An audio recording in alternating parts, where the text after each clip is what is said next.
Good morning students. Human resource management के आज की क्लास के अंदर हम क्वेश्चन नंबर 6 जो कि इम्पोर्टेंट क्वेश्चन है एग्ज़ाम पॉइंट ऑफ व्यू से अगेन, क्योंकि रिक्रूटमेंट के साथ सिलेक्शन अटैच है। तो ये दोनों प्रोसेस जो है बहुत इंपॉर्टेंट है एग्ज़ाम पॉइंट ऑफ व्यू से। तो आज अपन अनदर इम्पोर्टेंट टॉपिक सिलेक्शन ये डिस्कस करेंगे। तो सिलेक्शन का मतलब क्या होता है? सिलेक्शन का मतलब होता है वो प्रोसेस जिसके अंदर हम राइट पर्सन को सिलेक्ट करते हैं उस जॉब के लिए जिस जॉब का हमने रिक्रूटमेंट के लिए एडवर्टाइजमेंट किया था। सो एम्प्लॉय सिलेक्शन जो है वो right man at the right job के नाम से पहचाना जाता है, और इसके अंदर जो प्रोसीजर होता है वो मैच करता है ऑर्गेनाइजेशन की requirement with the skills and qualification of the people, कि ऑर्गेनाइजेशन आपसे क्या एक्सपेक्ट कर रही है, और उस जॉब के रिगार्डिंग ही उन्होंने अपनी वैकेंसी निकाली थी। और जब आप वहाँ पे आते हैं फॉर एन इंटरव्यू या किसी भी पर्पज़ के लिए, जब आपने अपने आप को अप्लाई किया था एप्लीकेशन के थ्रू, तो वहाँ पे वो आपकी स्किल्स और क्वालिफ़िकेशन को उस जॉब को परफॉर्म करने के लिए जो कॉम्पिटेंसी चाहिए उससे मैच करते हैं। सो इफ़ेक्टिव सिलेक्शन जो होता है वो इफ़ेक्टिव मैचिंग से डन होता है, और bye selecting the best candidate for the required job. तो यदि आप बेस्ट कैंडिडेट के तौर पर सिलेक्ट होते हैं तो ये माना जाता है कि उस जॉब को परफॉर्म करने के लिए उस वक्त आपसे बेटर कोई पर्सन नहीं है, और आपकी परफॉर्मेंस भी उसके साथ अटैच होनी शुरू हो जाती है। By selecting the right candidate for the required job organization will give also same time and money. तो यदि ऑर्गेनाइजेशन जो है राइट कैंडिडेट को सिलेक्ट कर लेती है जॉब के लिए, तो वो बहुत सारा टाइम और पैसा बचा सकती है। क्यों बचा सकती है? क्योंकि यदि आप परफॉर्मर हैं और आप राइट कैंडिडेट हैं, तो जो एक्सपेक्टेशन ऑर्गेनाइजेशन को है उस जॉब पे परफॉर्म करने की, तो उनको बार बार रिक्रूटमेंट नहीं करनी पड़ेगी और वहाँ पे वो अपना टाइम और पैसा बचा लेगी। So by selection must be differentiate from recruitment. तो ये रिक्रूटमेंट थोड़ा डिफरेंट है, क्योंकि ये दोनों दो फेजेस हैं एम्प्लॉयमेंट के लिए। रिक्रूटमेंट के अंदर तो हम बात करते हैं सब पॉजिटिव प्रोसेस, और क्योंकि इसके अंदर हम मोटिवेट कर रहे हैं कैंडिडेट्स को कि वो हमारी कंपनी में अप्लाई करें, और इसके अंदर हम पूल ऑफ एप्लीकेंट्स को इनवाइट करते हैं। और इसमें ये क्या है, बेसिकली सोर्स ऑफ डेटा है। तो हमें कई सारे लोगों के एप्लीकेशन की वजह से हमें नंबर ऑफ़ पर्सनस के बारे में इंफॉर्मेशन मिल जाती है।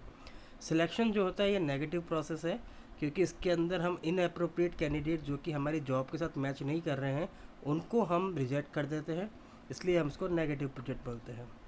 सो recruitment proceed selection in staffing process, और selection involves choosing the best candidate with the best ability skills for the required job. अगर हम प्रोसेस की बात करें तो प्रोसेस क्या कहता है? सबसे पहले आप बीइंग एज ए एचआर आप जॉब का एनालाइज करिए, जॉब में क्या क्या स्पेसिफिकेशन है, जॉब को परफॉर्म कैसे किया जा सकता है, इस जॉब को करने के लिए क्या बेसिक स्किल्स नेसेसिटी हैं, इन सब चीज़ों का आपको एनालिसिस करना है। देन आप उस एनालिसिस करने के बाद एडवर्टाइजमेंट क्रिएट कर सकते हैं। एडवर्टाइजमेंट के बाद आप एप्लीकेशन मंगा सकते हैं। एप्लीकेशन के बाद जब आप स्क्रूटनिंग कर रहे हैं तो उसके अंदर आप written test, interview, medical examination, job offer, then acceptance letter और लेटर ऑफ अपॉइंटमेंट, और उसके बाद जब पर्सन आपकी कंपनी में ज्वाइन कर जाता है तो वहाँ पे उसका इंडक्शन हम शुरू कर देते हैं। तो शुरुआत करते हैं हम जॉब एनालिसिस से। जॉब एनालिसिस क्या है? ये फर्स्ट प्रोसेस है आपका सिलेक्शन का।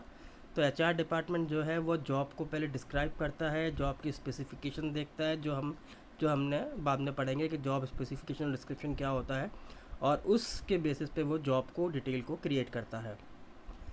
और उसके बाद वो जॉब का नाम देता है कि इसकी क्वालिफ़िकेशन क्या होनी चाहिए, क्या क्वालिटीज़ हमको रिक्वायरमेंट है, और क्या वर्किंग कंडीशन ऑर्गेनाइजेशन चाहती है। देन जब जॉब का एनालिसिस हो गया, we can advertise.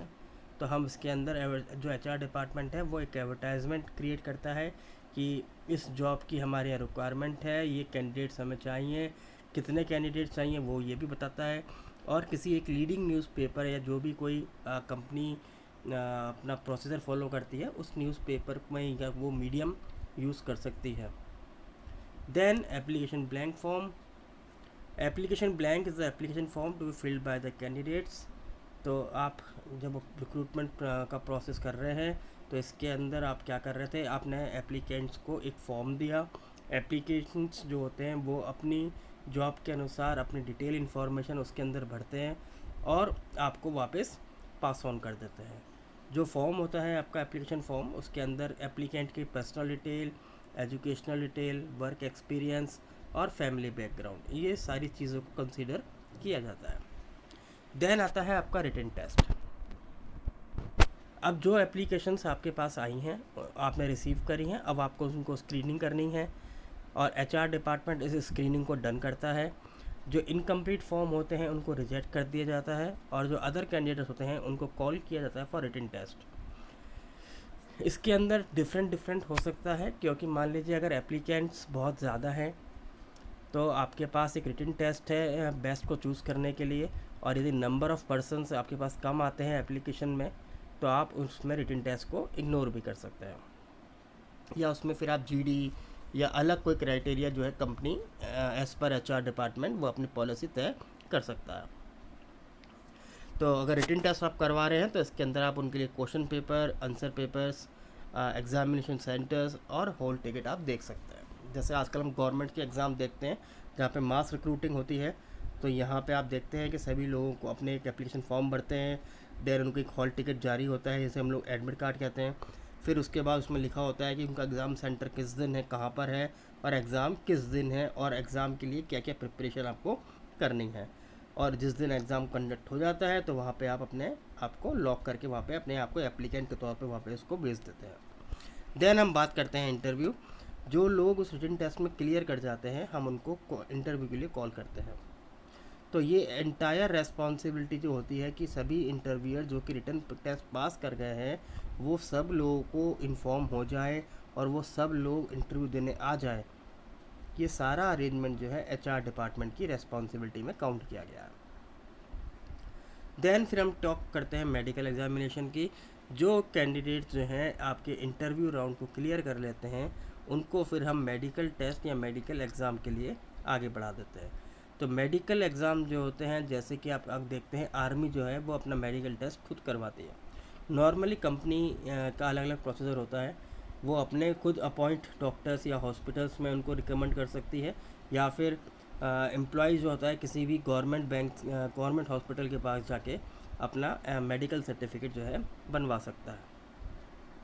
Then initial job offer. तो जो लोग अब मेडिकल एग्ज़ाम में क्लियर कर गए हैं उनको आप initial job offer letter present कर देते हैं, जिसके अंदर आपकी regarding salary, terms of employment और एम्प्लॉयमेंट एग्रीमेंट ये कुछ भी हो सकता है। तो इसके अंदर क्या ये दिया जा रहा है इनिशियल कि कैंडिडेट एक बार दोबारा सोच ले आपकी कंपनी को ज्वाइन करने से पहले कि इसको सारी कंडीशन, सैलरीज, टर्म्स एग्रीड है या नहीं। उसके बाद अगर मान लीजिए एम्प्लॉई या एप्लीकेंट्स को लगता है कि सभी कंडीशंस जो कंपनी ने इन द एडवर्टाइजमेंट डिक्लेयर की थी वो सब कुछ फुलफ़िल हो रही हैं और एम्प्लॉय की एक्सपेक्टेशन के हिसाब से कंपनी ने उनको पैकेज ऑफ़र किया है, तो फिर वो उस बेसिस पे उस इनिशियल ऑफ़र लेटर को एक्सेप्ट या रिजेक्ट कर सकता है। हम ये मानते हैं कि मान लो उसने एक्सेप्ट कर लिया है, तो यदि उसने इनिशियल ऑफ़र को एक्सेप्ट कर लिया है तो उन लेटर के बदले में उनको आफ्टर एक्सेप्टेंस उनको लेटर ऑफ अपॉइंटमेंट सेंड किया जाता है, जिसके अंदर उनकी final salary, benefits, medical leaves, casual leaves, bond यानी एग्रीमेंट, ये सब डिटेल उसके अंदर लिखी जाती हैं। और इसके अंदर ये बात भी बताई जाती है कि वो किस डेट से अपनी उस ऑर्गेनाइजेशन को ज्वाइन कर सकता है। देन बात करते हैं इंडक्शन की। इंडक्शन क्या है? जब कैंडिडेट उस पर्टिकुलर डेट पे आके आपको ज्वाइन कर जाता है तो कंपनी एक इंडक्शन प्रोग्राम रखती है, यानी ओरिएंटेशन प्रोग्राम, जिसके अंदर वो उन एम्प्लॉयज़ को ऑर्गेनाइजेशन के डिफरेंट डिपार्टमेंट्स, सुपीरियर्स, सुपरवाइज़र्स, उसके कलीग्स, टीम्स, उन सब के साथ उनको इंट्रोड्यूस कराया जाता है ताकि एक फेमिलियर एनवायरनमेंट जो है क्रिएट हो सके। अब हम बात करते हैं सिलेक्शन टेस्ट की। So different organization different selection test को यूज़ कर सकते हैं। सो ये जो टेस्ट होते हैं ये साइंटिफिक होते हैं और इसके हम देख सकते हैं जैसे aptitude test, mental ability test, medical aptitude test, psychometer test, intelligence test, personality test, performance test. तो ये सारे जो है आपके सिलेक्शन टेस्ट हैं। तो एज़ पर कंपनी या ऑर्गेनाइजेशन डिफरेंट टेस्ट को यूज़ कर सकती है फॉर सेलेक्टिंग द एम्प्लॉयज़। अब आता है पहला आपका एप्टीट्यूड टेस्ट। तो एप्टीट्यूड टेस्ट होता है कि जो एम्प्लॉय की पोटेंशियल और उसकी एबिलिटी को ध्यान में रख के किया जाता है, यानी कि जब हम उसका टेस्ट ले रहे हैं तो हम क्या एनालाइज कर रहे हैं, उसका पोटेंशियल और उसकी एबिलिटी। तो इसके अंदर हम उसको क्या कहते हैं, तो जब जॉब होती है वो मैनेजरल और टेक्निकल और क्लैरिकल, जो कोई भी जॉब आप बता रहे हैं तो उसमें डिफरेंट डिफरेंट टेस्ट होते हैं। जैसे पहला था mental ability test. Mental ability test जो होता है वो आपके डिसीजन मेकिंग एबिलिटी को जजमेंट करता है, यानी कि स्ट्रेस सिचुएशन में आप कैसा रिएक्ट करेंगे। अगर मान लीजिए सिचुएशन बहुत क्रिटिकल हो गई है या अर्जेंट सिचुएशन अराइज हो गई है, तब आप कैसा डिसीजन करेंगे, how your mental ability behave. तो ये सारी चीज़ें हम इसके अंदर मेंटल इंटेलिजेंस टेस्ट के अंदर चेक करते हैं। देन आता है मैकेनिकल एप्टीट्यूड टेस्ट। इसके अंदर हम कैंडिडेट्स को मैकेनिकली वर्क करवाया जाता है। ये इसलिए जज किया जाता है कि वो उसको उस पर्टिकुलर जॉब पे काम करने का क्या नॉलेज है और क्या उसको वहाँ पे प्रॉब्लम अगर आती है तो वो कैसे उसको प्रॉब्लम को दूर करेगा। तो इसके अंदर हम उसको टेक्निकल और मेंटेनेंस स्टाफ में अंदर ये नॉर्मली टेस्ट हम यूज़ करते हैं। देन आता है साइकोमोटर टेस्ट। साइकोमोटर टेस्ट क्या कहता है, ये आपकी मोटर स्किल्स को जज करता है, जैसे आपके हैंड और आई कोऑर्डिनेशन को और आपकी एबिलिटी को, कि आप जैसे क्वालिटी टेस्टिंग में ये नॉर्मली काउंट किया जाता है कि जैसे क्वालिटी इंस्पेक्शन में ये टेस्ट हो रहा है कि how your I and your hand will be react, कि अगर मान लीजिए कोई मशीन बहुत तेज़ी से चल रही है तो आप कैसे वहाँ पे क्वालिटी इंस्पेक्शन कर पाएंगे। तो इन सब चीज़ों के लिए वी नीड मोटर टेस्ट या मोटर स्किल टेस्ट। देन आता है आपका इंटेलिजेंस टेस्ट। ये जो टेस्ट है आपका, ये न्यूमेरिकल और रीजनिंग एबिलिटी के बेसिस पे होता है। ये भी एक डिसीजन मेकिंग को जज करने के लिए ही काम में आ जाता है, और इसके अंदर आपकी लॉजिकल रीजनिंग, आपका इंटरप्रिटेशन, कॉम्प्रीहेंशन स्किल्स और बेसिक लैंग्वेज स्किल्स, ये इस सब चीज़ों में काउंट किया जाता है। देन आता है आपका पर्सनैलिटी टेस्ट। इसके अंदर क्या है, इमोशनल एबिलिटी और इमोशनल कोशेंट इसको दिया जाता है, हाउ इमोशनल यू आर।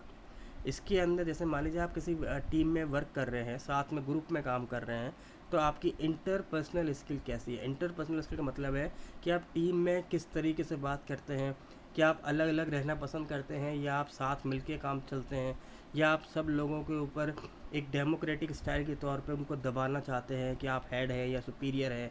तो इन सब चीज़ों को हम क्या करते हैं, पर्सनैलिटी टेस्ट के अंदर जज करते हैं। कैसे आप कॉन्फ्लिक्ट को दूर करते हैं, कैसे आप जज करते हैं मोटिवेशनल लेवल पर, ये सारी चीज़ें जो हैं इस पर्सनैलिटी टेस्ट के अंदर जज की जाती हैं। देन आता है परफॉर्मेंस टेस्ट। परफॉर्मेंस टेस्ट होता है आपकी नॉलेज और एक्सपीरियंस के बेसिस पे, और आपको कुछ ऐसा टास्क दिया जाता है कि आप उस टास्क को कितना स्पीडी और एक्यूरेसी के साथ कंप्लीट कर सकते हैं। जैसे टाइपिस्ट या डाटा एंट्री ऑपरेटर्स के तौर पे ये टेस्ट किया जाता है। देन हम बात करते हैं इंटरव्यू की। इंटरव्यू क्या होता है, इंटरव्यू तो होता है एक कन्वर्सेशन बिटवीन टू और मोर पीपल्स, जहाँ पे क्वेश्चंस जो हैं आस्क पूछे जाते हैं किसके साथ, इंटरव्यू के थ्रू और डिफरेंट इंटरव्यू के साथ। तो यानी इंटरव्यू के अंदर दो पार्टीज़ हो गई, एक इंटरव्यूअर एक इंटरव्यूई। तो इंटरव्यूअर जो होता है वो एक क्वेश्चंस पूछता है इंटरव्यू से, और डिफरेंट डिफरेंट स्टेटमेंट्स के थ्रू उसको जज किया जा रहा है। ये हायरिंग प्रोसेस का लास्ट स्टेप माना जाता है वैसे नॉर्मली, क्योंकि इसके बाद तो सीधा आपको मिलता है opportunity to meet one another. आप इसमें फिर मैनेजमेंट के टच में आते हैं और लोगों से मिलते हैं और इंफॉर्मेशन एक्सचेंज होती है इसके अंदर। तो इसके अंदर हम बात करते हैं इंटरव्यू। तो इंटरव्यू जो होते हैं नॉर्मली 2 वे प्रोसेस होता है। तो पहला होता है आपका स्ट्रक्चर इंटरव्यू। स्ट्रक्चर इंटरव्यू का मतलब क्या है, every single detail of the interview is decide in advance. जब आपने एप्लीकेशन भेजी थी तो और उन्होंने आपको स्क्रीनिंग में रखा, तभी आपकी एक एक इन्फॉर्मेशन के बेसिस पे आपसे क्या पूछना है, आपसे कैसे बात करनी है, ये सब पहले ही तैयार कर लिया जाता है। The question to be asked, the order in which the question will be asked. तो क्या स्ट्रक्चर और फॉर्मेट रहेगा क्वेश्चंस का, कैसे आपकी परफॉर्मेंस, आपकी एबिलिटी को जज किया जाएगा, कैसे आपसे आंसर्स जो हैं वो एक्सपेक्ट करे जा रहे हैं, ये सब चीज़ों का फॉर्मेट जो है स्ट्रक्चर इंटरव्यू के अंदर एडवांस में तैयार हो जाता है। स्ट्रक्चर इंटरव्यू जो है इसको हम नॉर्मली स्टैंडर्डाइज पैटर्न, डायरेक्टेड और गाइडेड इंटरव्यू भी कहते हैं। स्ट्रक्चर इंटरव्यू होते हैं प्री प्लान, तो ये थोड़े से एक्यूरेट होते हैं और प्रिसाइज होते हैं, क्योंकि इसमें टाइम कंज्यूमिंग नहीं ज़्यादा होता, क्योंकि हमें पता है कि हमें कैसे कैसे इसको आगे बढ़ाना है इंटरव्यू को।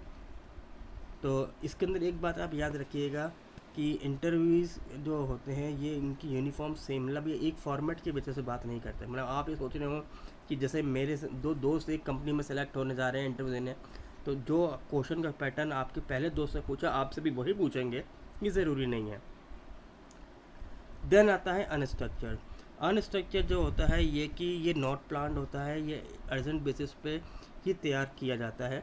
इसके अंदर जो इन्फॉर्मेशन कलेक्ट होती है वो at the time of interview ही होती है, और इसके अंदर फ्लेक्सिबिलिटी ज़्यादा होती है, यानी आप क्वेश्चन के आंसर और सिचुएशन को देखते हुए आप एट ए टाइम क्वेश्चन की फ्रेमिंग कर सकते हैं, और जो इंटरव्यूअर होता है वो अपना जजमेंट जो है एट ए टाइम सिचुएशन पर रिएक्ट करते वक्त उसको जज करता है। देन ग्रुप इंटरव्यू क्या होता है? ग्रुप इंटरव्यू होता है कि यानी एक number of groups, small group के लोगों को हम एक साथ एक डेट पे बुला लेते हैं और उनके साथ कंबाइंड इंटरव्यू राउंड हम कर रहे हैं। इसके अंदर एक जो ग्रुप इंटरव्यू होता है उसको कुछ लोग ग्रुप डिस्कशन भी कहते हैं कई बार। नॉर्मली इसको ये सिमिलर ही है ग्रुप डिस्कशन के तौर पे, क्योंकि हर एक को टॉपिक दिया जाता है और वो अपने अपने उस टॉपिक पे अपने व्यूज़ रखता है अपनी नॉलेज के हिसाब से, और वहाँ पे इंटरव्यूअर या पैनल जो होता है वो इनकी इस बात को रिकॉर्ड करता है और उनको जज करता है। Then exit interview, when an employee leave the company, जब एक एम्प्लॉय कंपनी को छोड़ता है आफ्टर इंटरव्यूड, तो एक सुपीरियर या एचआरडी मैनेजर उससे आके बात करता है, ये होता है एग्जिट इंटरव्यू। अब आप ये सोचेंगे कि ये जो एचआर मैनेजर है आफ्टर इंटरव्यू उससे आके बात क्यों कर रहा है? वो इसलिए बात करता है क्योंकि ये देखने के लिए कि कंपनी की जो है गुड इंटरव्यू इमेज क्रिएट हो सके। मतलब हम यहाँ ये कहना चाह रहे हैं एग्जिट इंटरव्यू का मतलब ये होता है जब एक एम्प्लॉय अपनी कंपनी से रेजिग्नेशन दे के जा रहा है तो एचआर जो होता है वो उससे उस एम्प्लॉय से बात करता है रिगार्डिंग द कंपनी, कि उसको क्या क्या परेशानी आई थी या फिर कौन कौन से फैक्टर्स उसको लगा कि वो परफॉर्म नहीं कर पा रहा है, ताकि कंपनी की एक गुड इमेज वहाँ पे उसके माइंड में सेट हो जाए। देन आता है आपका डेप्थ इंटरव्यू। ये सेमी स्ट्रक्चर इंटरव्यू होता है। इसके अंदर जो कैंडिडेट होता है वो अपनी बैकग्राउंड, स्पेशल इंटरेस्ट और इन सब बात चीज़ों के बारे में डिस्कशन किया जाता है उसके अंदर, और देन उसके बाद उसका जो सब्जेक्ट है उसके बारे में डिटेल नॉलेज और डिस्कशन राउंड चलता है। डेप्थ इंटरव्यू के अंदर हम ये देखते हैं कि वो पर्सन जो है वो अपने सब्जेक्ट में एक्सपर्ट है या नहीं। देन आता है आपका स्ट्रेस इंटरव्यू। स्ट्रेस इंटरव्यू का मतलब है कि कैसे आप एक स्ट्रेसफुल एनवायरनमेंट के अंदर रिएक्ट करते हैं। तो अगर मान लीजिए एक सिचुएशन आप पे स्ट्रेस बनाया जा रहा है, तो क्या आप डिसीज़न गलत ले रहे हैं, या आप गुस्से में काम कर रहे हैं, फ्रस्ट्रेट हो रहे हैं, या आप कंफ्यूज हो रहे हैं, या आपको नर्वसनेस फील हो रही है, या फिर आप कूल एंड काम बैठ के जवाब दे रहे हैं। ये इसलिए हो रहा है क्योंकि प्रैक्टिकल लाइफ में ऑर्गेनाइजेशन में हम काम करते हैं तो डिफरेंट सिचुएशंस होती हैं, तो कई बार आप पे स्ट्रेस लेवल जो है हावी हो जाता है, तो उस वक्त आप कैसे रिएक्ट करेंगे उस फॉर्म को कहा जा रहा है स्ट्रेस इंटरव्यू। देन आता है आपका इंडिविजुअल इंटरव्यू। इंडिविजुअल इंटरव्यू का मतलब है 1-to-1 इंटरव्यू। ये वर्बल और visual interaction between two peoples होते हैं।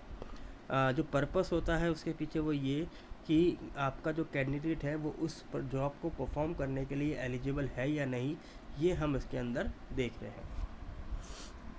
देन इनफॉर्मल इंटरव्यू, ये एक ओरल इंटरव्यू होता है जो कि किसी भी प्लेस पे ऑर्गेनाइज किया जा सकता है और वहाँ पे बैठ के क्वेश्चन और आंसर का राउंड हो सकता है।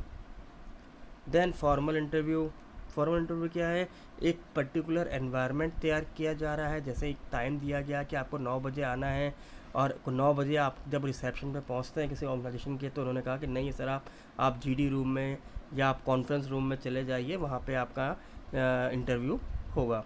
तो वहाँ पे क्या है कि एक प्री प्लान होता है क्वेश्चंस, और इसके अंदर एचआर पूरी तरह से पहले से प्लानिंग करके बैठा होता है कि आपके बारे में उसके पास डिटेल इन्फॉर्मेशन है, आपका रिज्यूमे उसके पास होता है, आपका एक्सपीरियंस सर्टिफिकेट उसके पास होते हैं, तो उस बेसिस पे पहले से ही क्वेश्चन तैयार करके बैठा है।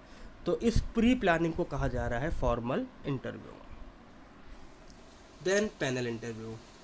पैनल मीन्स सिलेक्शन कमेटी या इंटरव्यू कमेटी जो कि अपॉइंट की जाती है इंटरव्यूइंग द कैंडिडेट्स की, यानी कि जो हम रिक्रूटमेंट के बाद सिलेक्शन कर रहे हैं और जो कैंडिडेट्स को हम अपने यहाँ इनवाइट कर रहे हैं फॉर एन इंटरव्यू, तो वो 1-to-1 ले रहे हैं या ग्रुप में ले रहे हैं। यदि 1-to-1 है तो 1-to-1 इंटरव्यू में चला जाएगा, और यदि आप किसी ग्रुप को तैयार कर रहे हैं, एक पैनल को तैयार कर रहे हैं, तो वो हो जाएगा पैनल इंटरव्यू। इसके अंदर हर मेंबर ऑफ पैनल जो होता है, ईच मेंबर वो उस कैंडिडेट के लिए मार्क्स अलॉट करता है, और उनके मार्क्स के बेसिस पे ही कैंडिडेट का सिलेक्शन और रिजेक्शन जो है डिपेंड करता है।